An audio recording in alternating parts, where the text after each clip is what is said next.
Kryeministri në detyrë i Kosovës Albin Kurti u është drejtuar kryeve të partive politike parlamentare me një ftesë për takim të përbashkët, i cili do të mbahet të shtunën më 28 qershor 2025 në orën 4.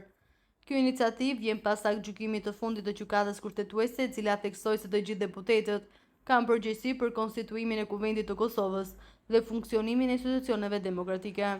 Në letrën e tij drejtuar liderëve politik, Kurti thekson se ky takim synon të krijojë një hapësirë për konsultim dhe koordinim në mënyrë që të arrihet një marrëveshje për formimin e institucioneve të reja, pa pasur nevojë për të shkuar në zgjedhje të reja. Ai u bëri thirrje të gjithave partive të tregojnë gatishmërinë për dialog dhe kompromis, duke vendosur interesin e qytetarëve para interesave partijake. E në lidhje me këtë temë, në një prononcim ka folur avokati Tom Gashi. Avokati thotë se aktualisht nuk pritet të ketë zgjedhje, sepse janë konsumuar të gjitha mundësitë për zgjedhje institucionale. Ai gjithashtu thotë se nga veprimet e partive politike shihet se ato po e përgatitin situatën për zgjedhje të parakohshme në të ardhmen e afërt.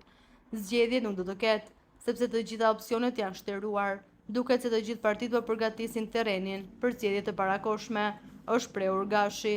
Kujtojmë që Gjykata Kushtetuese e Kosovës ka vendosur që Kuvendi duhet të përfundojë seancën konstitutive brenda 30 ditëve.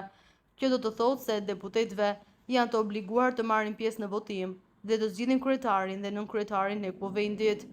Ata mund të votojnë për, kundër ose të abstenojnë, por nuk kanë të drejtë të shmangin votimin apo të bllokojnë procesin. Qëllimi i vendimit është që të parandalojë bllokadën politike dhe të mundësohet formimi i institucioneve.